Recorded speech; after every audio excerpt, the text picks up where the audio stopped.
Hey everyone, welcome to our channel. In today's video, we will guide you through how to create PayPal account. So let's get started. First thing first, go to the paypal.com in a web browser. You can use any web browser like Google Chrome to create your PayPal account.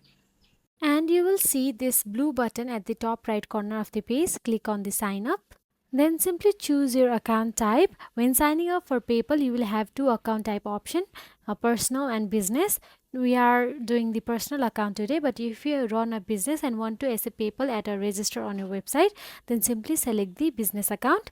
But today we are going with the personal accounts. So when creating a personal account, you will need to provide a mobile number to verify your account. As soon as you click next, PayPal will send a confirmation code to that phone number via SMS. Then enter your personal or business details and create a password. The information you will need to enter will be a little different depending on the type of account you are creating. Enter all required information including your full name and contact info and create a secure password for your account. Now follow the on-screen instructions to create your account and tap on the submit. Once you agree to the terms, your PayPal account will be ready to use.